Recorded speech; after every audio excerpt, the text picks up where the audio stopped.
just turn off my phones here so that I don't have to practice what I preach. Okay, good morning. Thanks for following up and joining us this morning. And I'm sorry about the little idiosyncrasies. We will follow up on that and see what happened to the links. I want to ask everyone, if you're not speaking, because we have quite a few people on here, to please put yourself on mute. If you forget to unmute yourself, we'll help you with that. And also, if you are speaking, today we are recording, so please take a moment to say who you are and what company you're from and where you're located. So because there's a lot of people who do not know each other on the link. And if you have questions, the chat box is open, and I am monitoring it, and so is Tracy, so you can ask any questions that you want in there.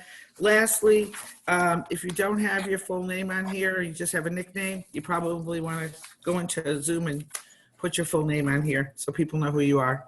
That's it. I'm done. Welcome. Awesome. Thank you, Paula. Welcome. All right. Thank you, everyone, for joining us today. This is actually our third coffee with the ILLBA today. Those of you that have joined us last time and the time before, our first one had to do with digital marketing with Maren Graham.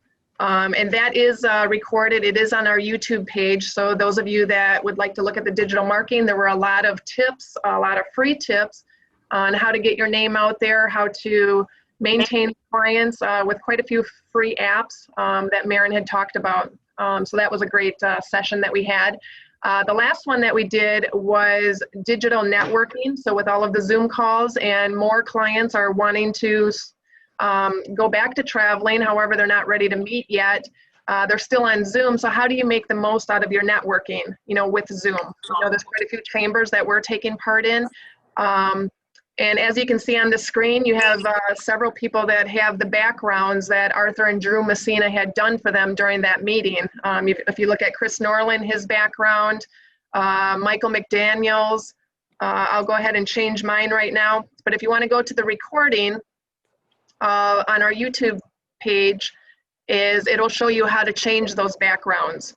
That way, when you're in a large group like this one and you don't have an opportunity to sell your product or have an opportunity to speak, at least they can still see your brand and what you're all about. So I think that's really, really important right now during the Zoom period right now. So going on, so today we're going to learn, now that our deferments they're coming due. We're 7 months into the pandemic. I don't think any of us had expected that this was going to happen, 3-4 months ago. But here we are, we're in our 7th month right now. Most of you have probably had second, 2 rounds of deferments, three months apiece. And now we're into our third era of, are you going to get a third session of deferments? So what's next? What can we do at this point? So we do have 2 great speakers today that'll provide insights, tips, ideas on how you can deal with the deferrals right now. And I just want to emphasize, just keep in mind that what's being presented, they're suggestions and ideas. Every one of our circumstances are different. We have different lenders, we have different credit profiles, our agreements with the vehicle financing is different. So today what we're hoping that you'll get out of this is just questions that you can be asking your lenders, discussion points that you can be bringing up, and how do you tell your story? How do you tell your story to your lender before COVID, during COVID, and now that business is starting to pick up a little bit, what does our forecast look like? What does our cash burn look like? Do you know how to share your cash burn? And pretty much just being transparent with your lender. So that's what we're hoping that you'll get out of that today. And after we hear from our speakers, we will continue with the roundtable discussions, similar to what we've always been doing with our in-person meetings and our last 2 Zoom meetings. Is once they're done speaking, we'll go through Q&A, and then we'll just have roundtable. We'll just open it up to everyone. If you have any questions, comments, concerns, and then we can all take part in those discussions. If there's anything in the future that you would like for us to look into and to have our next Zoom meeting, just email Paula or myself ideas that you would like to hear more about. And if there isn't anything pressing, we will definitely follow up on those ideas for our November meeting. At this time, I'd like to acknowledge our board members of the ILLBA. Every month, every week we're having calls. Every month we have a board call. And they've been working hard at putting these meetings together and compiling information. We've been having meetings with the City of Chicago. Paula will talk about that a little bit later in the meeting. So I would like to acknowledge and thank the board members for all the hard work that they've been doing. So first is our vice president, Art Rento of Pontarelli. Hi. And we have our treasurer, Ron Hoy of Carey Limousine. And I don't think he was able to make it today. No, ma'am. And our directors are Beth Cox of Cox Livery, Brian Sheely of Epic Limousine, Scott Delheimer of Class Act, and our vendor board members are Chris Weiss of Chauffeur Driven, as well as Chris Norland with Midwest Equipment. And then myself, president, and with Windy City Limousine and Bus Worldwide. Oh, we also have Michael McDaniels today, who's also one of our vendor members. Yes, thank you. You're welcome. So at this time then I'd like to turn it over to Chris Norland, and he will introduce our two guest speakers, and they will talk about from the banking side of it and just information that you should have and know when you're speaking with your different lenders. Chris? Hello, thank you, Tracy. Paula called a few weeks ago and asked what we thought about having someone do this, talk about this subject, and asked me if I get any calls regarding the subject, and these calls come every day. So we wanted to put this together to try to help us all out together, because we're all in this together. And I think it'll be a good thing for today, and I appreciate our two speakers.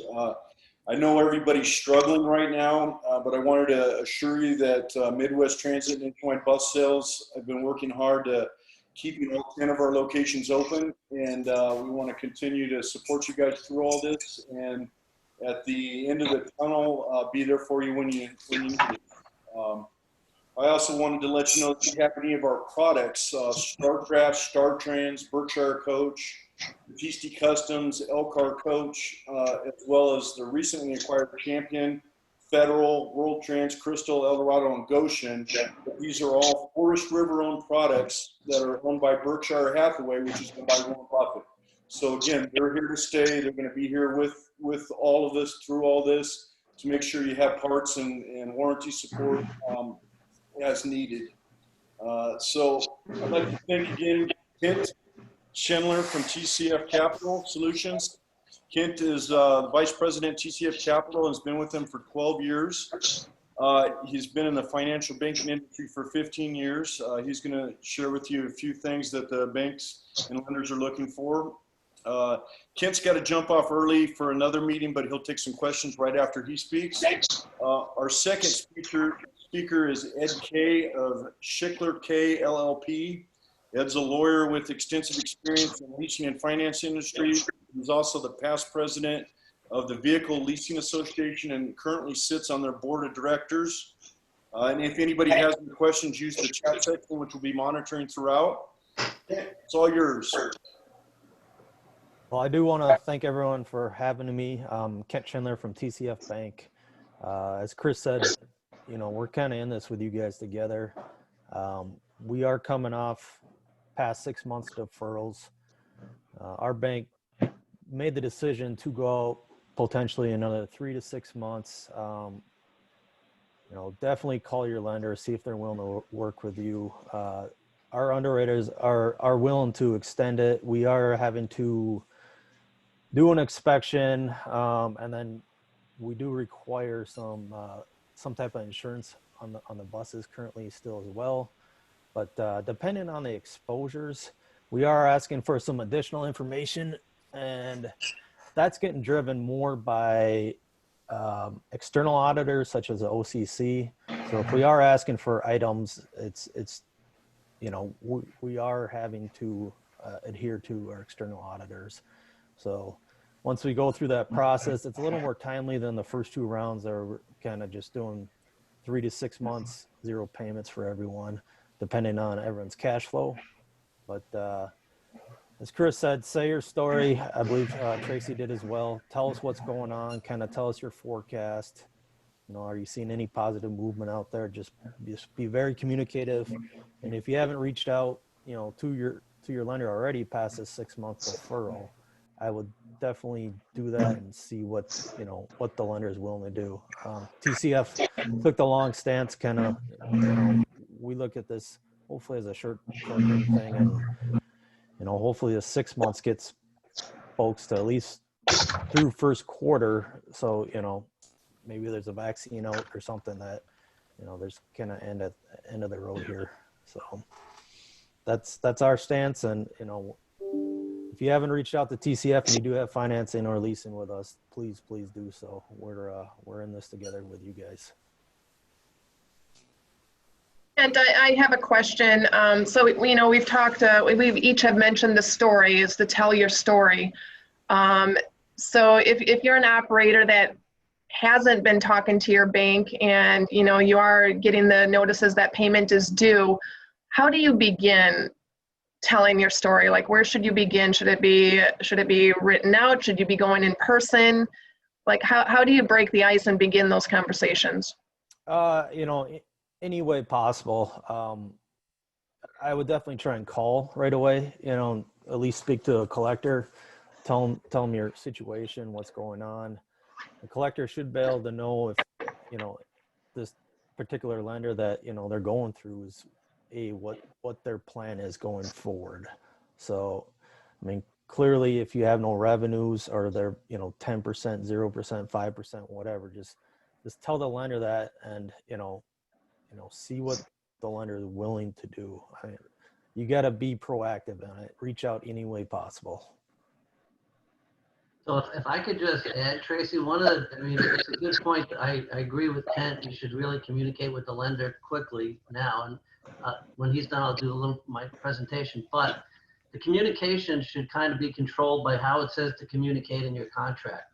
So if your contract says to communicate in writing by certified mail, that's really going to hold the most weight.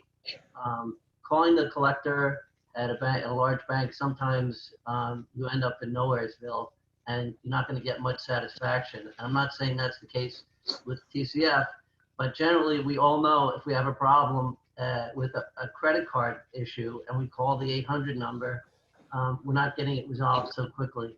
So I recommend a phone call, but also follow it up with the writing as it states in your contract. Good point. Yep. No, that's a great point.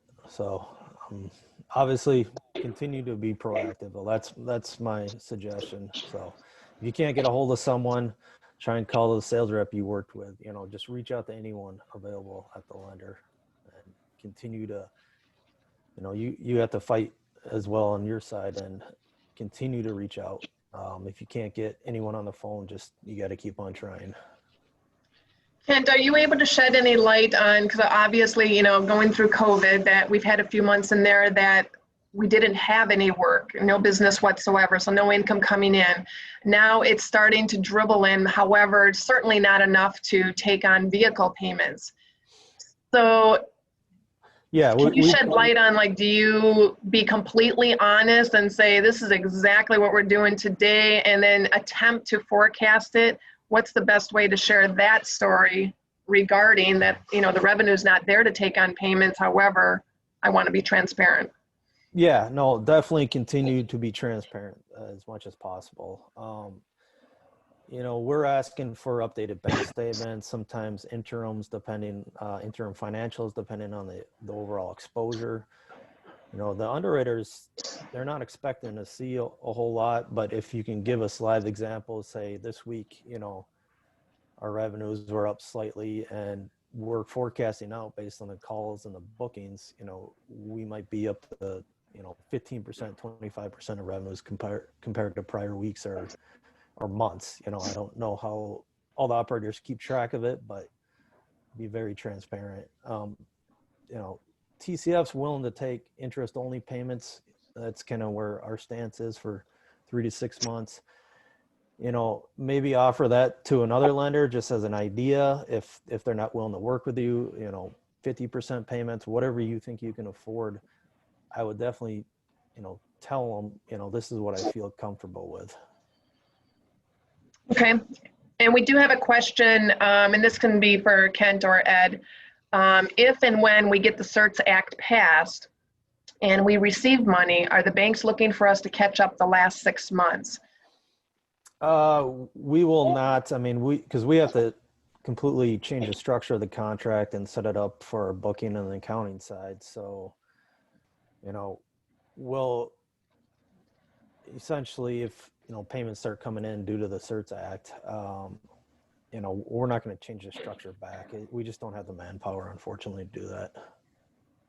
So it'd be, you know, 6 months of zero payments followed by maybe 6 months of interest only payments. And then your remaining payments, you know, we term out, you know, as pretty much extending the contract another year. But obviously, if you feel you are able to pay off the contract, that's a different story. Just call in and obviously give us a call and we can accommodate that payoff for you. So hopefully the CERTS Act will pass. You know, but I'm not so sure anything's going to happen until after the election anyway. But I did hear a story that one lender, a pretty large one, was asking the client to pay all the deferred payments in one shot already. This was last week. So I think it's going to be, the answer to the question is it's going to depend on the lender. But I agree with Ken. The accounting is so difficult to do it that way that the banks are just going to want to tack those payments on to the end of your note.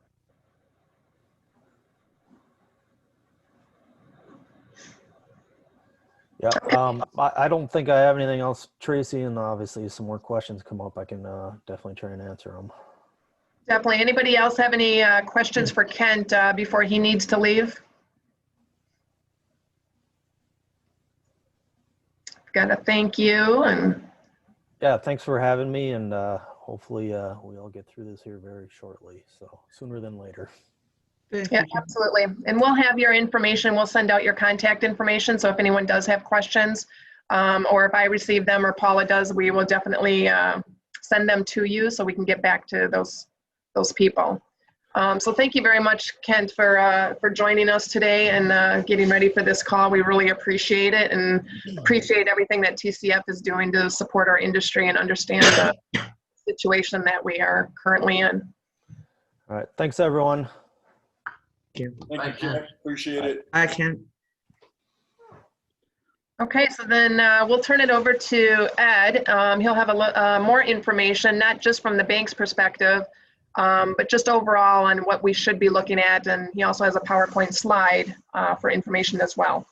Yeah. And continue to send in your questions. We can definitely see your questions so that while he's talking, if you have a question, put it in right away so that you don't forget, and then we'll field it when Ed is done.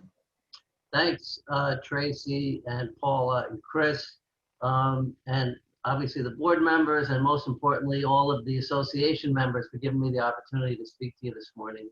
I really appreciate it. And unfortunately, it's a really serious topic. It's a scary topic for many operators. It's nothing that anybody caused on their own. But we're at an inflection point right now where a lot of serious and heavy decisions are going to be made by especially a lot of smaller transportation companies around the globe. My focus is really on the U.S. market. Let me give you a little bit of my background. Many of you I see on the webinar already. I know from my days in finance, which is not too long ago. It was only about 6 weeks ago. So I'm currently a partner in a law firm called Schickler Kaye, and our clients include, banks, financial institutions, independent leasing companies, anybody related to auto finance. We have 4 seasoned attorneys, 3 litigators, 1 bankruptcy counsel. Myself, I have a 30-year career in commercial finance and leasing. I was the president, CEO, and general counsel of Advantage Funding, a company I co-founded, as well as Access Commercial Capital, which many of you may have also may have loans with. And I'm the immediate past president of the Vehicle Leasing Association, and a member of the Leasing News Advisory Board. So my background has really been in specialty auto finance my entire career. Up decisions, and I had to pivot my career back to my law degree, and I'm really kind of enjoying it very much. Unfortunately, it's helping people with a lot of tough decisions. So I've been advised to make this quick statement. My comments today are not intended for the purpose of providing legal or professional advice. All the information I communicate on today's Illinois Limousine and Bus Association meeting are for informational purposes only and are not intended to serve as the substitute for the individual consultation of your own attorney. While some of my comments may be presented in conclusory, specific, or in summary form, they're not intended to replace individual specific legal and professional advice provided by your own attorney, accountant, or other advisor. Any questions or feedback discussed today does not create a professional attorney-client relationship and does not create any privacy interest. You should always consult an attorney of your own choice. So let's get to the meat of the presentation. How should I communicate with my lenders? As Kent said, if you can't make payments, you should be communicating often, and you should be communicating honestly. So understanding the backdrop of today's lending environment, there are historic losses on the horizon. And most lenders have already written down your loan on their books. They have already taken unprecedented loss provisions. As Tracy said, the deferrals are ending. So for many lenders, not all, the can has been kicked down the road as far as it can go. So here's where, the serious decisions are going to have to be made. I want to put as a further backdrop the misconception regarding the Illinois moratorium on repossessions. It was enacted in March, and extended several times through October 18th, and prohibited repossessions through the end of the state of emergency. So that final governor proclamation is due to expire in just 5 days. Some operators thought that it was a free payment holiday. It's not. And it clearly states that no provision contained in the order shall be construed as relieving any individual the obligation to make payments or comply with any other obligation that an individual may have pursuant to the loan agreement or otherwise. So it doesn't take you off the hook from your financial responsibility to the lender. This is a mistake, this last bullet. It says applies to consumers, not commercial loans. Commercial loans, I actually read last night, in Illinois are included in this moratorium, but it does not relieve you of your personal guarantee. So that still stays in effect. What's a lender to do? The lenders have terrible options today. They can offer another deferral and continue to kick the can down the road, and it avoids repossession or voluntary surrender. And many lenders are going to continue to do that because the last thing they do is they don't want your collateral. Some may offer short sales and short payoffs to exit the loan. And keep this in mind, if we get lucky and search passes and there's a windfall of support of financial aid from the government, it may be best to pay off the lenders with that money. And they may be willing to take a short payoff if you can pay them off quickly. Some lenders may offer refinancing terms. Again, it's dependent on your own personal credit, but it may lower your cash out position. And the last option is to take the collateral back and liquidate it. In today's market, they may get 10 to 25 cents on the dollar. We all know that most of the collateral or the vehicles that people in this group are running, there's no meaningful resale market right now. And for the most part, lenders are not set up to maintain or refurbish repossessed buses and make them ready for resale. So the losses can be mountainous. It's a worst case scenario or the perfect storm for lenders out there right now. They have an obligation to their shareholders and smaller companies to their stakeholders that they can't just let delinquent loans stay inactive or in a deferral status forever. They have to have some sort of action. They know if they get the collateral back and sell it, they're going to suffer substantial losses, even though they've already written down your loan. Down the road, they may get a deficiency judgment against the company, could be the borrower on the note, and against the personal guarantor. And I would venture to say that probably 80 or 90% of the people on this call personally guaranteed their notes, maybe more. So that's a serious consideration that you're going to have to confront in the near future. So keep that in mind. When all is said and done, the lenders still don't want to take your vehicle back. They don't want it because they don't know what to do with it, and they don't want to suffer that certain loss. So the key for operators that I've been advising is you have to find the win-win for both you as the operator and the lender. And in my opinion, that win-win is you keep your coach and the lender starts to get paid again. So it's easier said than done. How do we get there? How do you make that presentation to your lender? How to communicate the win-win to them? First and foremost is understand your loan or lease agreement. And from being in the business for 30 years in the finance side, I can tell you there are many customers out there that have not read the fine print of their loan agreement. And now is the time to do it, because that guides the whole decision-making process. Even during the pandemic, the lenders are going to fall back on the terms of their contract. If you are not comfortable reading contract terms or legalese, find somebody, either an attorney or your accountant, somebody that can help you digest and understand what the contract says, because it is critical in knowing this is the playbook for the lenders, and it's critical in understanding. Ken said, if you haven't reached out to your lender yet, now is probably a good time to do it.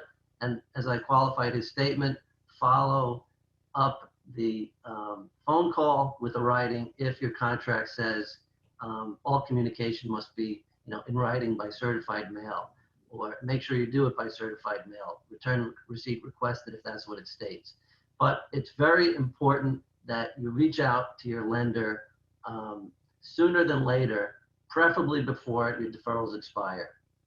And in your communication, what do you want to tell them? You want to clearly state what you want. Do you want another deferral? Do you want to make interest-only payments? Are you willing to surrender the collateral? That could be an option. Are you looking for a short payoff or a discounted payoff? And finally, are you looking to be taken off ACH? Many of the people on this call, I assume, are repaying their loans by ACH. Now is the time to request that you be taken off, and the lenders have to honor that request. And I make that advice because it puts you in control of your cash flow. The last thing you want to see happen is that you forget that these deferrals are expiring, and all of a sudden the lender hits your bank account for a payment or 2 payments or 3 payments, however many you have, and now your bank account is depleted. That could have a waterfall effect on your other creditors and vendors and really disrupt your business. And it's an easy fix if you're in control of your bank account. Again, and this is for many operators, if you feel intimidated in going up against the big banks or the big finance company, find somebody that can represent you vigorously, honestly, and take your position to heart. You guys are fantastic operators of transportation companies, but you may not be comfortable negotiating with a lender on the other side. So it may be worth the investment that you make to pay either a lawyer or an accountant or somebody that you know and trust that can gain the respect of the lender to negotiate on your behalf. Supporting documentation is critical, and this is what Tracy and Kent started to explain. So my recommendation is to provide financials that support your recovery plan. If you don't have an internal accountant, you have to go to your outside firm. If your plan doesn't have any meaningful or realistic revenue recovery, your options are limited. And this is where the hard discussion you have to have with yourself, with your family, with any employees that are left, if you can continue this business as a going operation. So I've included a sample P&L from a transportation company. This is an actual company that I'm sure many of you can relate to. And it paints a really sad story, in my opinion. But it forced this operator to make some pretty hard decisions. And you can see on the top line, we're not going to discuss the detail, but the top line you see, in 2019, this operator netted just about $12.7 million. In 2020, he's projecting to close the year at 2.6. His business is down about 80%.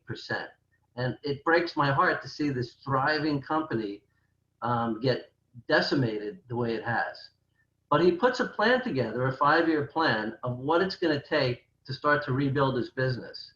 And interesting, I don't know if you can see my cursor, but interesting is he's only anticipating in a good case scenario in 2025 that he'll get back to 80% of where he was. He's not even anticipating getting back to 100% of 2019 for the next 5 years.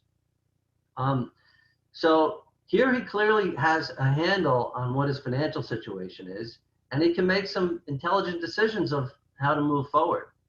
You know, his expenses are really what is driving down his losses. And if you could see the bottom line, you know, in 2019, he anticipates losing 2.2 million, 21, 1.6, 1.3, 824,000, 543,000 in 2024 and 2025.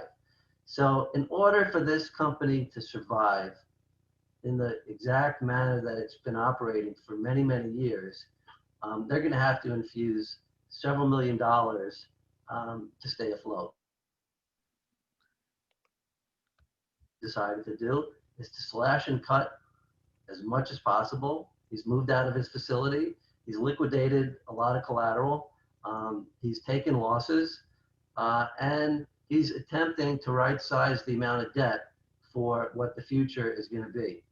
But he can use this P&L to go to his lenders and say, listen, I'm offering you a short sale or a short payoff on this bus because I can sell it and get out of it, but I don't want to have to owe you anything. And if you don't, you see the losses of my company for the next several years are going to be in the millions of dollars. And that's kind of the logic that banks will understand, is that there's just no way that many of the transportation companies are going to be able to repay this debt. And that's what these two slides show. So some bankers still, with tied hands, will not consider to negotiate with you. They may file for bankruptcy, or if you can't pay, we'll take the collateral back and then we'll sue you. So if the lender is still, obstinate about not working with you for whatever the reasons are, you really have to make that decision of what you want to do. Do you want to stay in business? Do you want to surrender collateral and have the chips fall where they may? Do you want to sell your business and sell your assets? Because there is still some value to it. Understanding that you're not going to there's not a pot of gold at the end of the rainbow anymore. Most sales that I've heard about or read about have earnouts. So there's no lump sum payment up front for transportation companies anymore. But if your financials are accurate, you could have an earnout that could give you a stream of income. You could have a source of employment to continue to run your, piece of the operation. There are all sorts of options that may be open to you if you do want to sell the business. I'm going to skip over that one. And as a last resort, which everybody on both sides of the conversation know is out there, it's hanging over everybody's head, is this company going to file for bankruptcy? Is this guarantor going to file? Because once the company files, then, all bets are off, and the negotiations are kind of guided by the bankruptcy code. And there's not as much opportunity to get creative and establish some sort of, reasonable solution without all the costs. Bankruptcy, you may or may not realize, is expected to surge in the next couple of years as a result of COVID. So there's a 78% increase in Chapter 11 filings year over year through September. That's about the same, 80% that business is down. Well, we're losing much of it to this increase in bankruptcies. The stigma is not there anymore the way it used to be. Your success as an operator or having a great company is not measured by getting through COVID-19. Nobody caused this in our industry. And people understand what has happened. The government has asked all of our companies to shut down and stay in place with no income. And now, listen, we're depending on them, or a lot of companies are depending on the government to give a well-deserved bailout when it's needed. So bankruptcy in today's world is not much of a stigma. And it's a strategic decision that you may want to make to get a fresh start, to right-size your operation, to stay in business and stay in control of your company. There is a new subsection of the bankruptcy code, Chapter 11, which is the reorganization. And it was enacted before the pandemic. It was enacted in February of 2020, called the Small Business Reorganization Act. And I really believe that this new subchapter 5 of Chapter 11 is a godsend to the transportation industry. It allows for a speedy, inexpensive, relatively inexpensive bankruptcy filing that keeps you in control of your business without many of the lengthy and expensive details of Chapter 11 on an expedited basis. Originally, it was limited or capped to debtors with 2.75 million in debt, but it has been increased through the CARES Act to 7.5 million. My guess is that probably everybody on this call, or most companies on this call, have debt below the cap of 7.5 million. So it can really be a savior for you and your business and give you time to reorganize. The debt on subchapter 5 can be repaid over a 3 to 5 year period.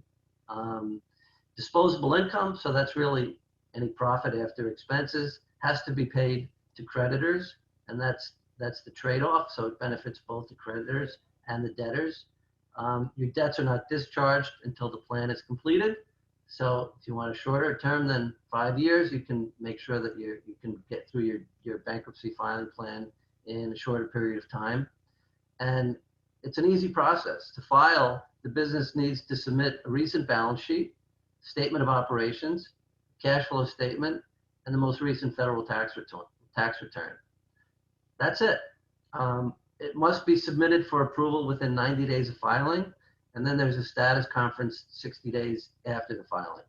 So you have about 3, 4, 5 months of the lift stay order in place where your collateral can't be taken back by the banks for most loan agreements, and gives you a little time to breathe and figure out what you want to do to move forward.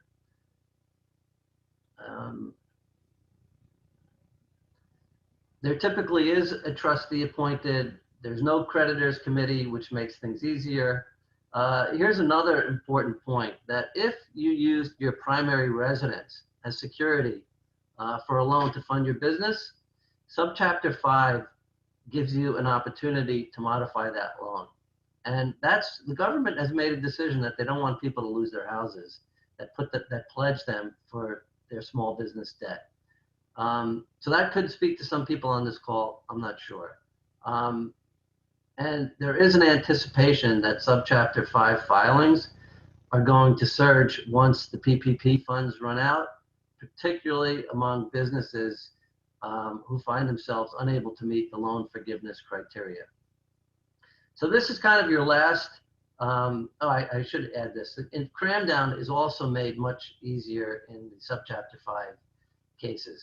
So what cram down basically states is if your collateral, say, is worth $100,000, but your loan balance is $200,000, in bankruptcy, that $100,000 difference is crammed down, and your new loan will be for that $100,000. And there are definitely some nuances to that and some repayment terms that you're going to have to make for that $100,000 deficiency. But the cram down process in Subchapter 5 is easier to manage through than the typical Chapter 11. Keep in mind also there may be some differences for track leases, if you have any track leases, or operating leases if you have a true lease on any of your larger equipment. So a couple of takeaways from today's presentation, and they're more common sense than anything. Number one, understand your contract terms. That is the playbook of the lender on the other side. Communication is critical. If you haven't taken the opportunity to talk to your lender, as these deferrals start to expire, now's the time to do it. And either do it yourself or through a professional. Protect your assets if it's not too late. Many of us in this industry have worked really hard, really long, for a very long time to accumulate some wealth. We want to keep it. We don't want to lose it as a result of COVID. So if there's a way to protect your assets now, consult with a professional and figure out how to do that. Develop a realistic plan. P&L that I showed you is a realistic plan. It paints a pretty ugly picture, but it's the truth. And that's what this operator decided to deal with. If all else fails, know that you have some alternatives, including bankruptcy. Know that you have options, but you're running out of time. And know that consulting with qualified advisors is typically worth the expense if you can afford it. So they can really advocate for you a little stronger and harsher without emotion than you may be able to do on your own. So that's it for my presentation. Here's my contact information. If I can help any of you in more detail, feel free to reach out to me. I'm happy to talk to you, and I appreciate the opportunity here and wish you all, good luck, Godspeed, and I'm praying for you every night. Thank you. Thank you, Ed. That information was excellent. And, I think many of us, we just feel like, our only option is, oh my gosh, this vehicle payment is due. What do I do? And you provided so many different options for many operators to think about. And I think that is excellent, that it's not just that the payment's due, that there are options out there. I love that you shared the lender's perspective. The bank is not the enemy. They have a business too, just like we do. They need to survive just as well. And that, the message is that they're wanting to work with you because they need to get through this as well. So I love that you shared that. And what I took away very importantly was to terminate the ACH payments. So those of you that have not terminated the ACH payments and you're starting to have revenue come in and deposits hitting your account, I think that's hugely important, is to terminate those ACH payments so it doesn't disappear overnight, if you haven't already done that. We have had quite a few questions come in, so we'll go ahead and start fielding those questions. The first question I had that I just want, you did touch upon it a little bit during the presentation, but on Facebook we're seeing the comment of, I can't make the payment, the keys are on the front seat, come and get it. Would you mind going into a little bit of detail, the pros and cons of that comment? Yes, it sounds brave. Yes, it sounds courageous, and just come and get it. Business is not back. But if you could talk a little bit, what does that really mean? Yeah. So every decision that we make has consequences. So if your decision is to just leave your collateral in front of your lot with the keys in it or on the side of the road. It happens. But the lenders are now going to have to go out, hire a repossession company or a towing agency to get your collateral, get it back, resell it. It's just added expense. And you're just really digging a deeper hole for yourself. Maybe it feels good to tell somebody that's making collection calls to you that, hey, come pick it up. But at the end of the day, it's going to cost you more. The banks will go after defaulted borrowers, all of them. That's what they do. And at some point, there's going to be a reckoning for that action. So I don't advise it. Thank you. So our first question from Art, and Art, you might have to explain this a little bit. I'd like to know more about purchasing our buses for less than we owe the bank, short sales. So Art, if you could kind of go into detail as to what you meant by that question. I think you're on mute if you're talking. I can't tell if you're speaking or not. Muted him. There you go. Yes, I'm unmuted. Well, in my particular case, I have other ways maybe to eventually buy my vehicles at a short sale, make an arrangement and possibly use equity that I have in other properties to purchase the vehicles outright. And one thing I'm seeing with the vehicles that I own right now is, pre-pandemic, I really wasn't underwater in any of these vehicles. They were actually worth more than I owed on them. At this point, between the declining value and making interest only or no payments at all for a period of time, all the vehicles that I have notes on, I'm pretty much underwater on. So that having the opportunity to possibly use collateral from other areas to buy these vehicles outright at a more realistic current valuation of the vehicles is something that's appealing to me. I don't know how that would affect future credit ratings or dealings with financial institutions, because there are only a handful of companies that are really doing these types of loans. I don't know, just thinking outside the box. So the backdrop of the whole conversation here is the banks don't want your collateral back. So if you show them, and this is not a blanket statement. Some lenders are going to absolutely refuse to take less than 1 penny that's owed by the terms of your contract. Many of them will do that. But there will be some who said, hey, you know what? This guy's financial statement looks like he's going to lose millions of dollars over the next 5 years. He's offering us fair market value for the collateral today. It may be in our best interest to take it and put this person behind us. And what I would recommend is that you negotiate with the lender not to have it ding your credit. You can do that. So it's a strategy and it's a negotiation. Okay. I'd imagine to a certain point, some of this, at this point, banks that I've talked to aren't quite sure how they're actually going to evaluate companies for future loans. It's all up in the air. It's like, all these companies have losses and the future's kind of bleak. They're looking at, as you said, this 5-year plan, and when are you going to be profitable? Are you going to be profitable before they actually finance again? So I think the possibility of a lot of us, going out and financing as easily as we did in the past may not be an option. Correct. And there's a lot of banks that are going to get, and independent lenders that are going to get out of this business. They're not going to be in it anymore. They're Right. going to suffer such huge losses that they would have to have their heads examined to stay in it for the long run. That's kind of the reality, is that the ones that are left are going to take a hard look. They're going to be able to pick and choose the best credits that are out there that have survived the storm. But there are going to be a lot less options, a lot less competition for financing over the next 5 years or so than there was, say, at the last chauffeur-driven show. It's a different world. Well, the other thing too that hasn't come into play yet, not my last part of this, that I've been trying to get information on and haven't been able to, is, during the last recession, if a bank repoed your house, by the time they short saled it and did everything else, they're actually ahead of the game. Government would kick them back the money that they lost on the deal.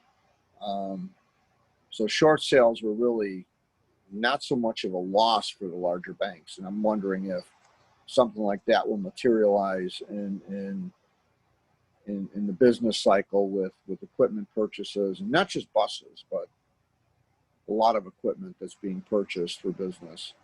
So the independent lenders are not getting any bailout from the government. The big banks, I think they tried through CARES, and they didn't either, but I'm not positive. So don't quote me on that. But I don't think the banks were bailed out this time. So yeah, I don't see that as kind of what happened in 2008 is dwarfed by what's going on in certain industries today. You know, the restaurant industry, the transportation industry, travel and tourism, you know, all of these industries are going to lose, you know, 30 to 50% of the small businesses that are there. And the banks are going to suffer these defaults, and there's no bailout for the banks right now that I'm aware of. Okay. Thank you. Ed, I believe for the Lange meeting, you had made a point for an operator that only owed like $5,000 or $7,000 on a vehicle compared to an operator that owed much more on a vehicle, that they were more apt to work with the operator that owed much more than they were with the one that just had a minimum balance. Correct. So the larger your exposure to the bank, the bigger the problem they have on their hands. And that can, in certain instances, give you a little more leverage to negotiate with the banks. So Tracy, you're exactly right. If you owe $5,000 left, you have, you know, 6 months of payments remaining on your loan, the banks aren't likely to spend much time with you. It's not worth their while, because they know you're not going to default. At this point, you've made all your payments. You know, you probably need the collateral because you have it, or you only have, you know, 6 months or 12 months of payments remaining. So you're not going to really have, you don't have much leverage with a small balance. Okay, we have a question from Andy Hernandez from Texas. Do lenders that are not as heavily regulated, perhaps not subject to FDIC or similar regulation, have more creative options available for operators? For example, a pure equipment lender such as Key Finance for Source versus Wells Fargo or Santander. They're all going to negotiate with you guys, all of them. The regulated banks, independent companies, non-regulated banks, you know, they are very concerned that the sky is falling in the next 3 to 6 months if this COVID doesn't get behind us. So to answer your question, I think they'll all negotiate if you have some leverage with them. Okay, Andy, does that answer your question? Do you have anything else on that?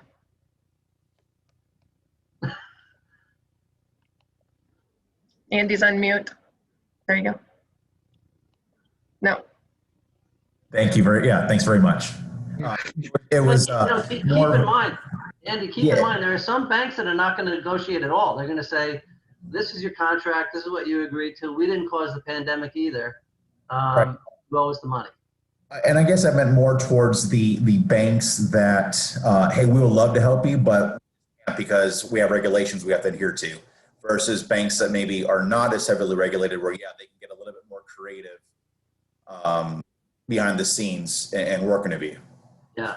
So Andy, there's no playbook. The banks kind of really are also not sure what's going to, you know, how this is going to play out. So many of you have loans with more than one lender. One lender may help you, and that may be enough to get you through. The other lender may not. Thank you. Sure. Good luck. Thanks. Okay, in the event the CERTS Act is passed, can you go bankrupt and still receive the CERTS money? Yeah, I'm not sure how bankruptcy is going to impact receiving CERTS money, but you know, that'll be an asset of the bankrupt estate, most likely. So let's hope the CERTS Act passes. Let's hope our operators get some money before we plan on getting the money and then filing. Here's another question from Art. How will this all affect our future credit ratings? Yeah, so most lenders today consider the deferral a current payment. I haven't heard any lenders that are reporting the accounts delinquent that are in deferral. But once that deferral is up, if your payments are not made on time, it's an automated process and it gets reported to the credit agencies as a delinquent payment. So right now, from what I know, if you're in deferral, your payments are being reported properly. It's not having any negative impact on your credit. But once those payments start to become due again, it may be a different story. It probably wouldn't hurt to check your credit reports, because at the beginning of all this, I negotiated several deferrals and noticed a few weeks later that I was being reported as delinquent. I had to call the bank immediately. It was just an oversight, and they were transitioning to get that information up to date. So it probably wouldn't hurt to take a quick look and make sure that you don't have any marks against you right now. In fact, we go in there just about every week and look. Yeah, thanks, Paul. The other thing to keep in mind is that there's a difference between commercial credit and your personal credit. Mm-hmm. Most of the lenders that you have loans with are reporting to PayNet, which is a commercial credit agency. They just report on businesses. They don't report on consumer credit. Listen, most banks in this space make their decisions based on the PayNet report. It's very important. But it won't impact your personal credit if business is being reported delinquent, or at least it shouldn't.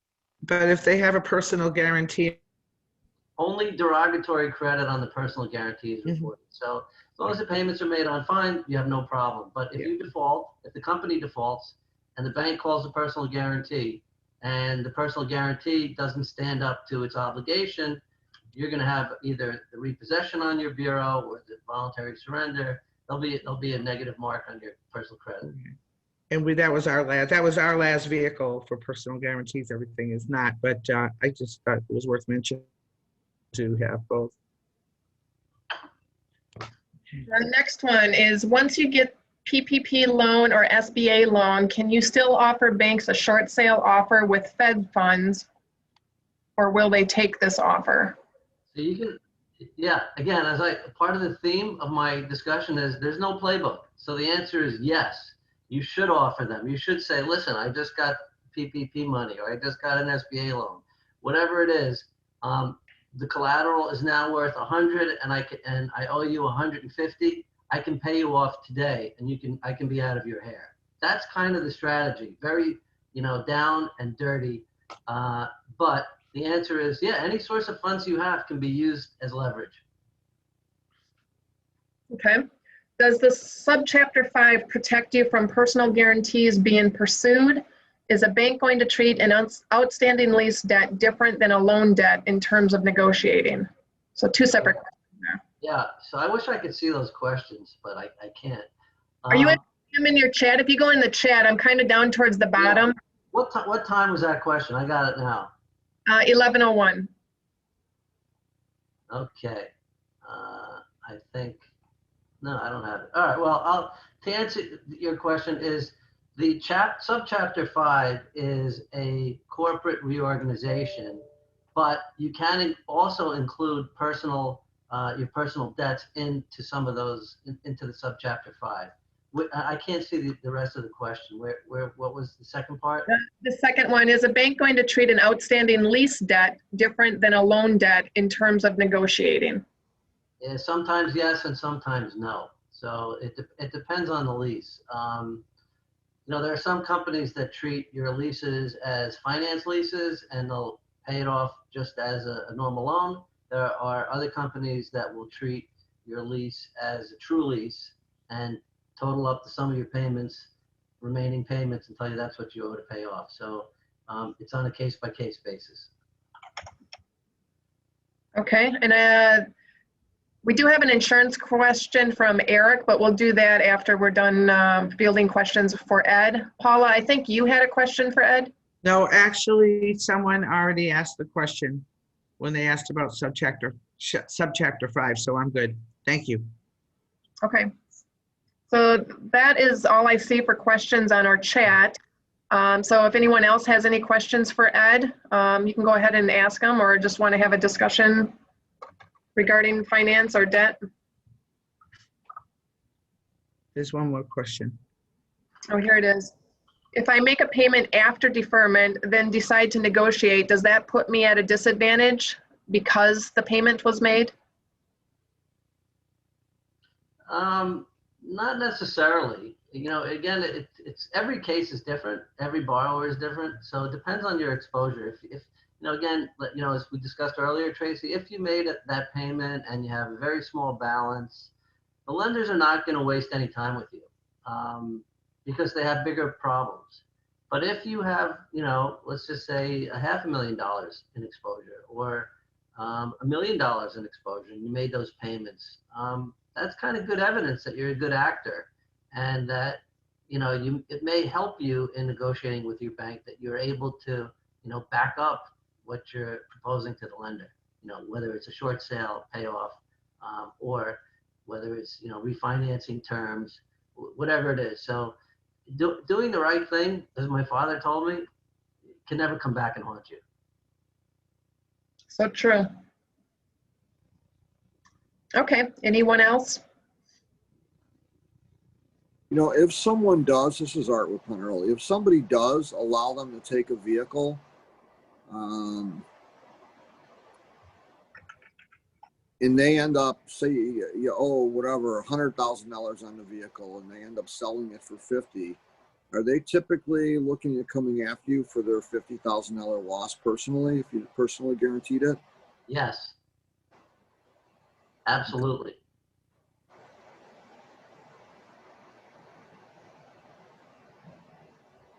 So it's a hard decision that you guys have in front of you. It's a really difficult situation. Nobody knows better than you, but you got to figure out, you're going to change the profile of your company.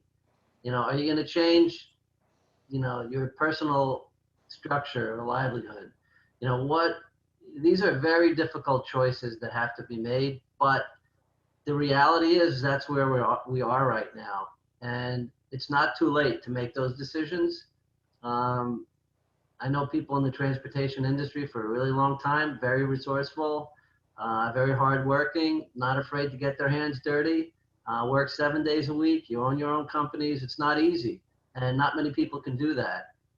But this COVID has put a hurt on the transportation industry in our country so bad, without any relief, that right now, it's not too late to kind of make those intelligent choices to protect what you've worked really hard for all your lives. So the only opportunity then that may exist in this whole thing is basically the buyback, or the short sale option, where you buy back, right? No, I don't think that's the only option. I think that's one option. If the Well, I lender, didn't say option, I meant opportunity.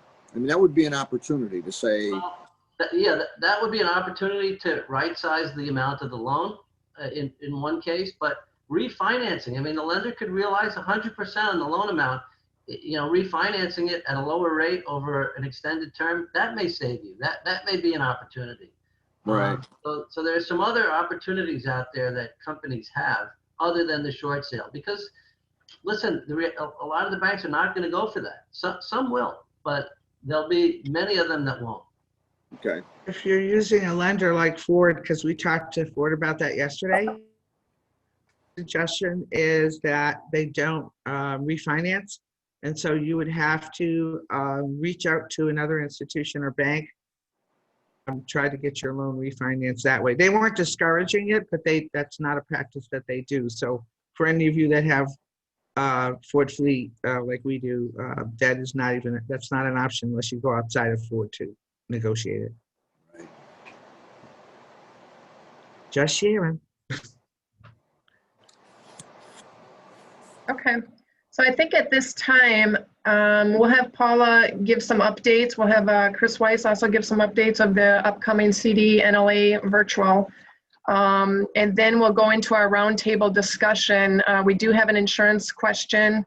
I was trying to find it. Yeah, we do have an insurance question, and what is that going to look like with our coverage limits and renewing insurance by the end of the year? What does that look like for operators? So I think that'll be a great discussion to have. So we'll move on to Paula, and if you could just quickly give some updates of what ILLBA has been working on in the past 2 months, that would be great. And then we'll have Chris give an update for the upcoming show. Chris, would you like to go first? It's up to you, Paula. Go for it, dude. Ladies first. Oh, by all means, go. Okay.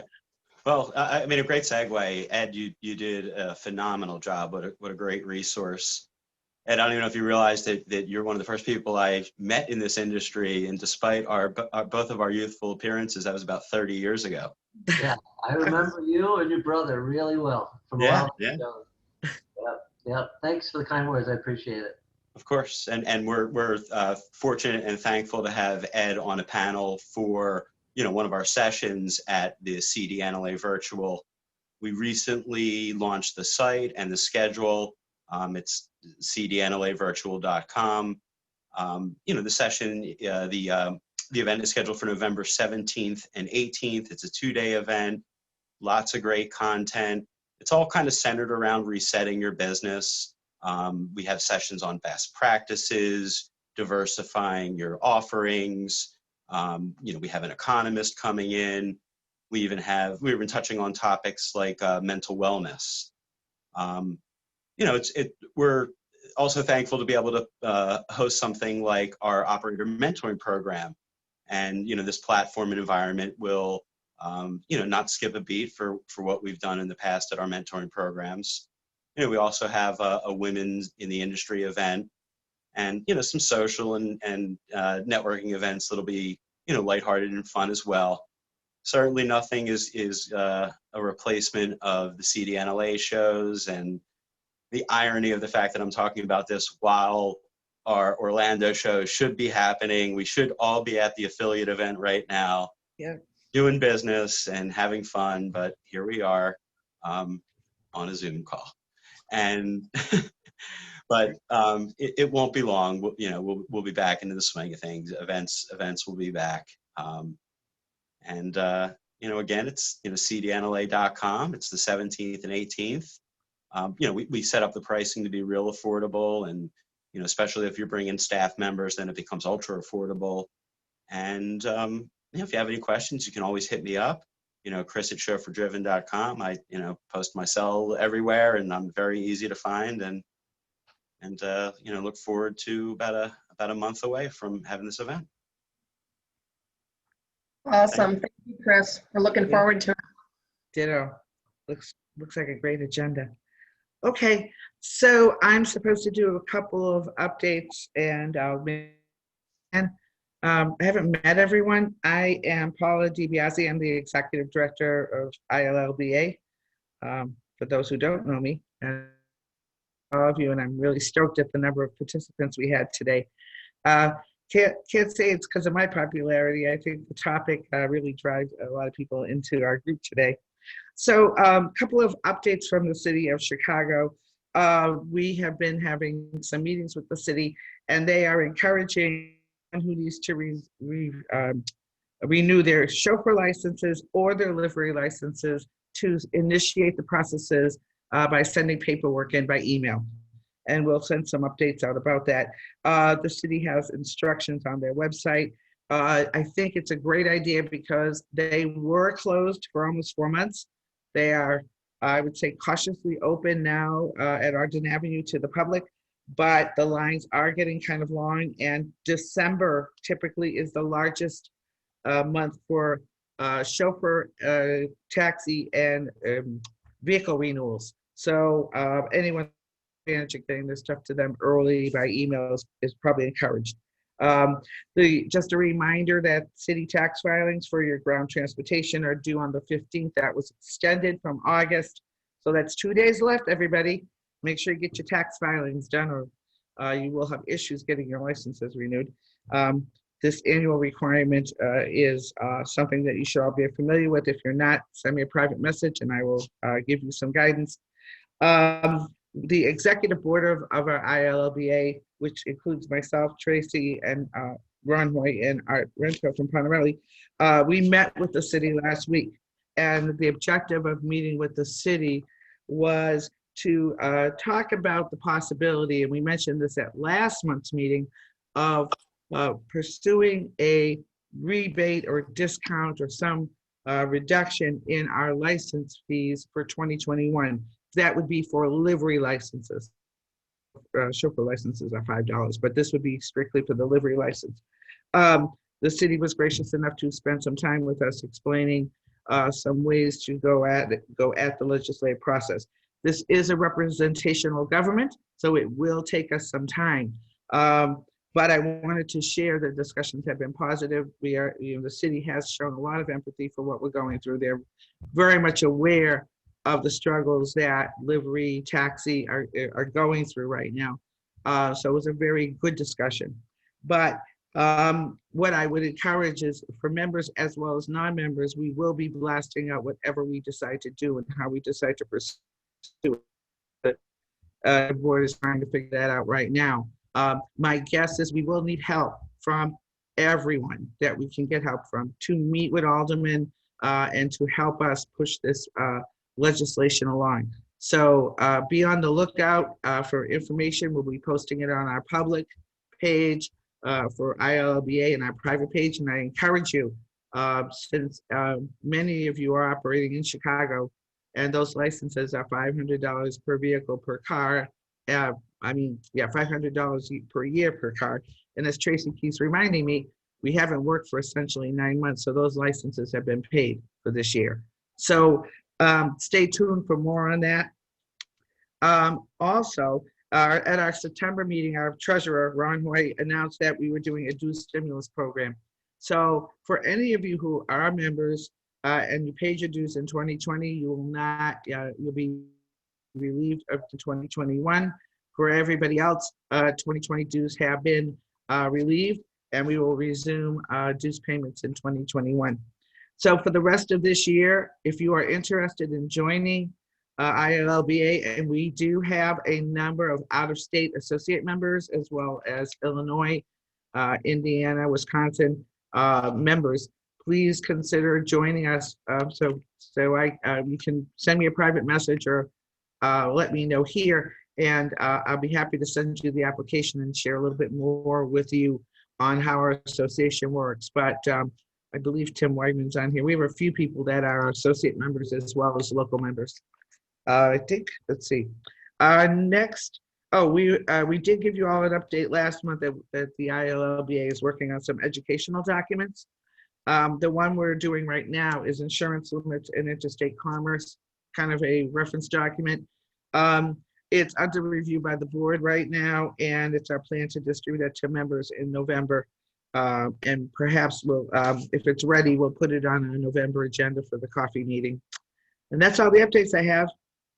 Did I go fast enough? That was perfect. Thank you. I just want to emphasize what Paula had mentioned is regarding membership for the ILLBA it is free till the end of the year. So if you want to continue to receive updates, continue to receive meetings such as this, and just discussing the challenges that we're all facing right now, just contact Paula. You can fill out a membership application, and it is free till the end of the year. Ed, we had one more question that came in regarding debt. I know many operators with Santander loans. Would it be better to band together for the negotiations?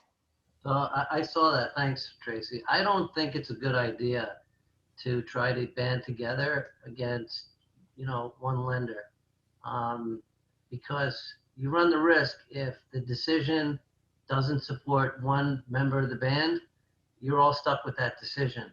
Yeah. Banks and many, especially the independent finance and leasing companies, they like to operate under the radar, and they may offer you something that they're not willing to offer another member of your group. So I don't think banding together helps anybody. Got it. And within our meeting, Paula had mentioned that we've been meeting with the city of Chicago regarding the licensing. And Art, if you want to talk a little bit, ironically, it did come up for the security guard. I had to drop off of that call, but Art, if you want to explain that a little bit, there is some light at the end of the tunnel for the security guard. Well, as we were on the call with the city of Chicago, there was like a really sympathetic side of them that was coming out, where they were like calling us and saying, we know how hard it is, and they just seemed like the perfect partner at that point in time. So we kind of took the opportunity to once again, which we do every time we have a call, bring up the security guard issue. And lo and behold, you know, they're looking at doing something about it. It may not be exactly what we want to do, or what we want them to do, but they're very interested in working with us regarding it right now. And what we brought up is we brought up instances where, in my case, I had security guards booked that canceled because they decided they just didn't want to be on a bus with 20 people. The companies that house these guards or hire these guards and that we get them from are having some issues filling the void because people are on unemployment. They don't make a lot anyways. They just don't want to come out and work. And then the bigger problem is we're seeing in the wedding market, we're seeing weddings are like 20, 25 people, right? And so you take a bride and groom and family and they pick the most important people in their life, 25 people, mom, dad, cousin, brother, sister. And these are the people that are going to be on the bus. And the last thing that they want is some stranger on the bus. So having a security guard on the bus is totally against all of the social distancing initiatives that the city, us and the city are really trying to promote. So based on that, you know, they're very interested in hearing stories. And I sent them an email with, you know, my stories of weddings that just didn't want a guard on the bus. And guards that just weren't reliable and just didn't want to be on a bus with people. So it would be my suggestion that if anybody has stories like that, weddings that didn't want to book a bus because they just didn't want a stranger on the bus, let's forward them to the ILA and forward those again to the city, because it's something that they're looking at coming up with somewhat of a solution to the situation for us. And I think the more information we give them, the easier it's going to be to get it done. Mm-hmm. But it is something they want to do. And if anyone needs that contact information, you can email Paula, myself, Art, and we can give you the contact information for the city. I don't think we have any other finance questions, so that'll take us to our roundtable discussion. And we do have a question regarding insurance from Eric Kulbal. What are insurance companies asking for coverage limits? Will this be the next problem for operators? I'll go ahead and I'll kick it off, and then anybody else can chime in. I definitely agree, and I definitely think that this is going to be the next problem for operators, as many of us, our renewals are at the end of the year.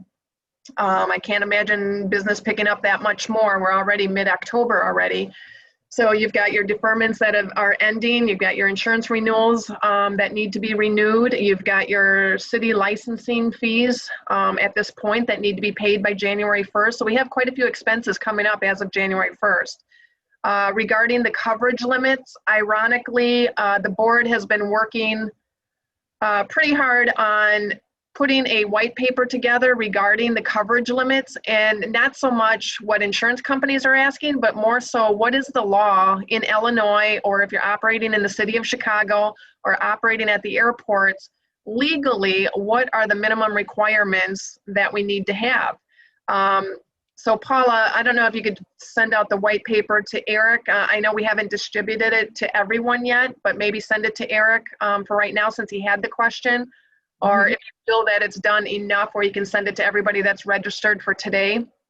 But in summary, that if you're operating in the state of Illinois and you're doing airport work, that is considered interstate. So as long as that you are conducting interstate transportation, the limit is 1.5 million. If you are not going to the airport and you're just doing transportation point to point within the state of Illinois and you're not crossing state lines, then the state minimum is 350,000. So, you know, we can definitely have some discussion on that, but those are the federal limits. And airport work is considered interstate, which that's the reason for the 1.5 million. We realize that the city requires less insurance than that. However, just because it's interstate is the reason for that those higher limits. So if anybody wants to chime in on that or have questions on that, we can go ahead and discuss that. Well, I think we need to clarify that the city's requirements for operators does specify in their rules and regulations that you must follow all city, state, and federal requirements. So even though they allow the 350 for operators, that does not, if you are interstate, that's a federal guideline, and subsequently you are to follow those rules. So you're right, those limits are there, but the city does have expectations that you're following everything else. So I was thinking we should put it on November. But if you want me to give this out as a draft beforehand, we can.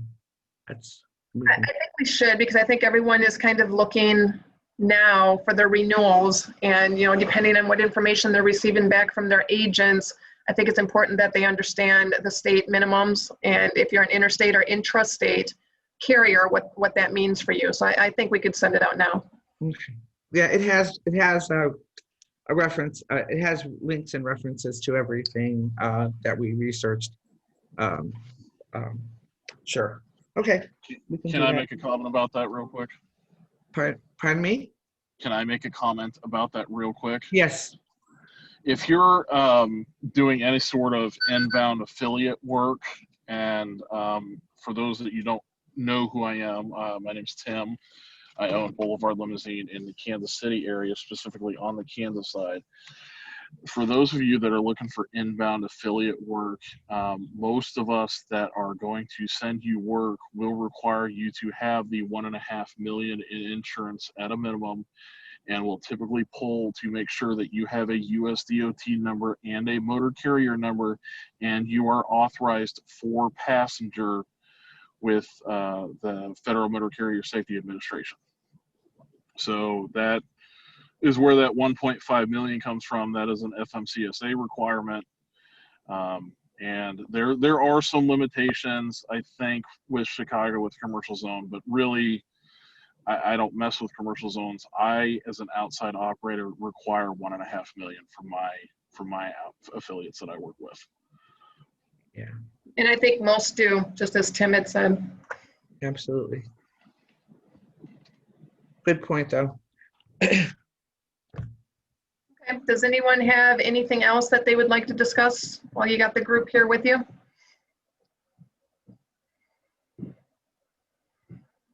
Did we fill your head with so much information that you're in overload?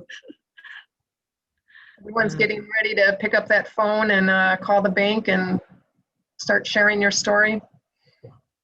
Oh, absolutely. You know, I didn't say it when Ed was on the call, but I think another consideration is as you're getting your loan, what to do with them. There's that temptation to make a full payment on some of your vehicles, and I really encourage you all to seek some financial advice or really make a conscious decision as to whether or not you're going to take your whole wad of cash for your loans and pay off your bills. I know a few operators that have. My question to them is, okay, so you paid off the car. What are you going to do in January and February? You have insurance payments, license payments, taxes. It's just a thought from a small operator like myself.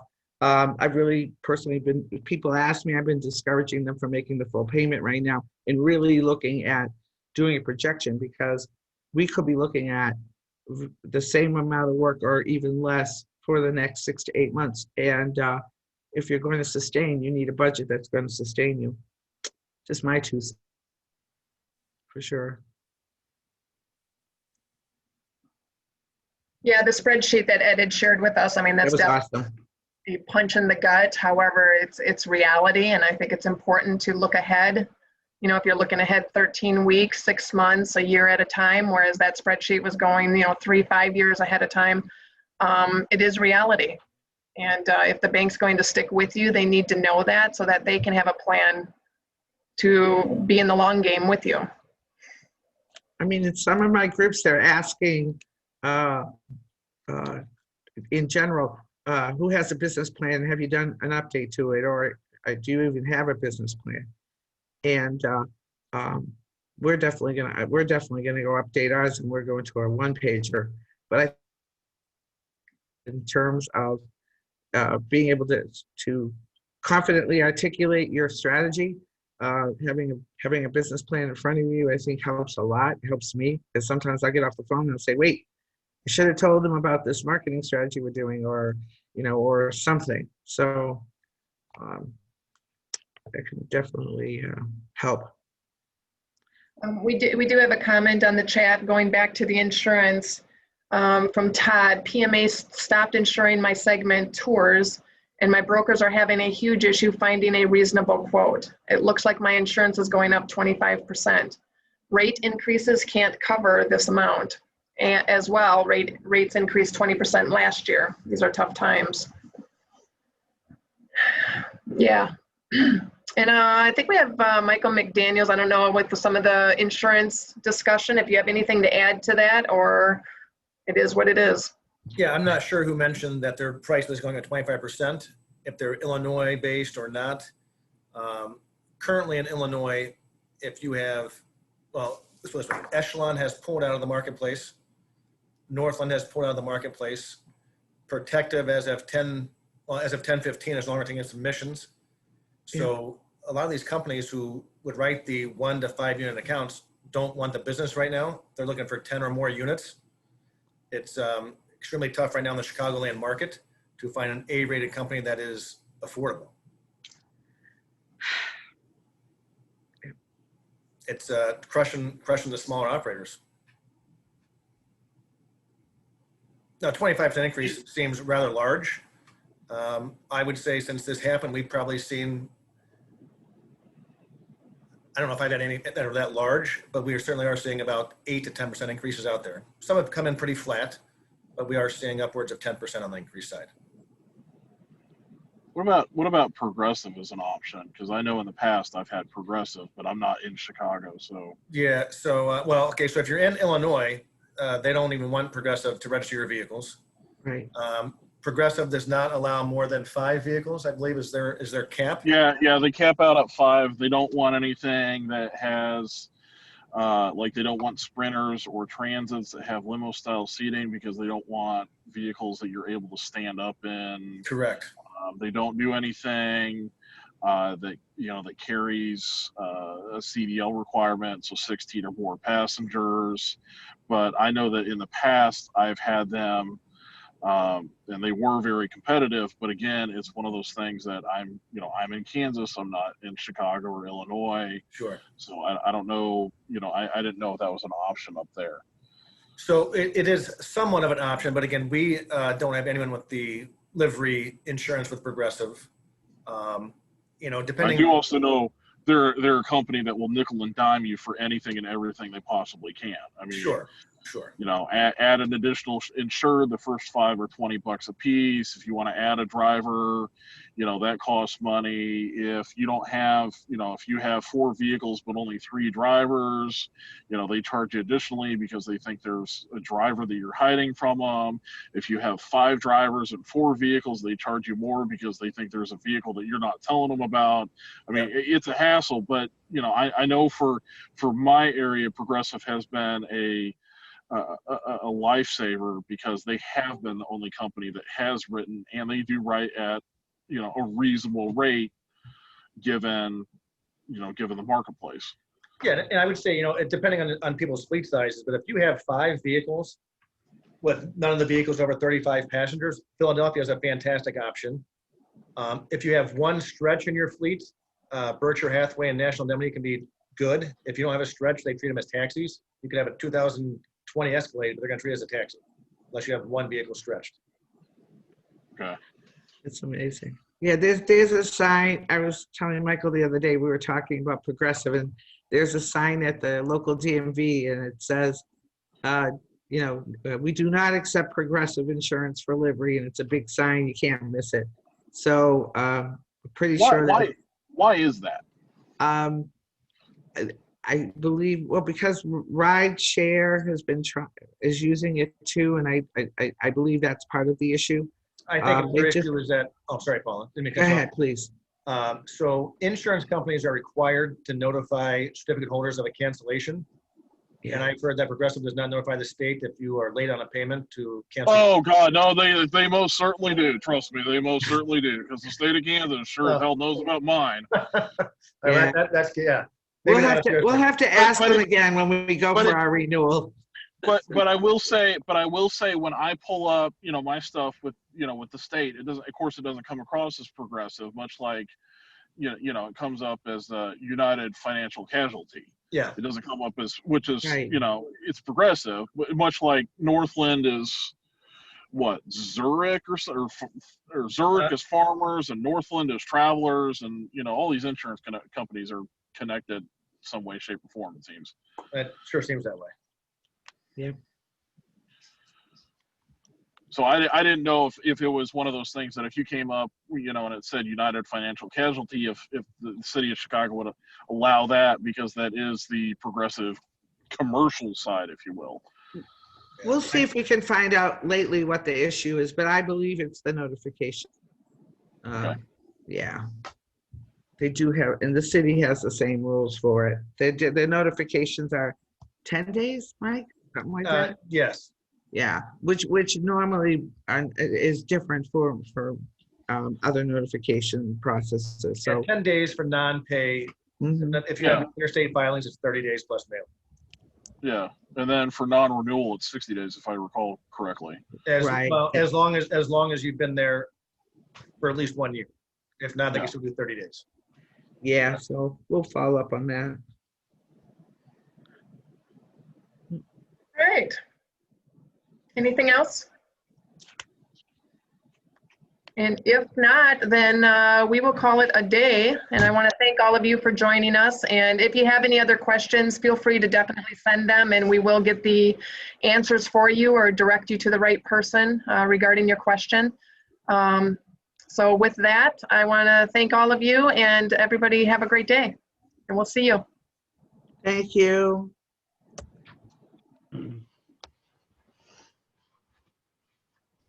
Thanks, Paula. Adios.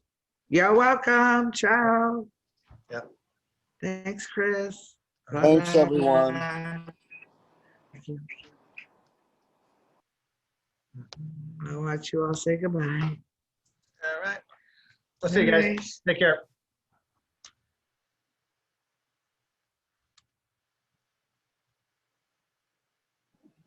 If anyone wants to send me an Italian beef donation, I'll take it. I'll get you my address that you can ship it to. You can actually order Portillo's online. They'll ship it to you. I know you can, but I'd rather have someone ship it to me and then they pay for it. That's So what's your email? my email, Yep. Tim W at Boulevard, and Boulevard is spelled out. Yep. LimoKC.com. All right, I'm gonna send you an email. Send me your address. I'll send you some. Oh, you don't have to do that. No, no. I I will. I'd love to. All right, Tim. Okay, I appreciate it. Take All right, care. thank you.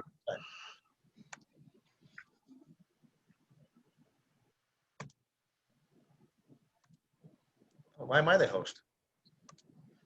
I don't know. It says I'm the official host now. Well, Paula left, I guess. All right. Well, I'm gonna turn it off then. See y'all later. See you guys.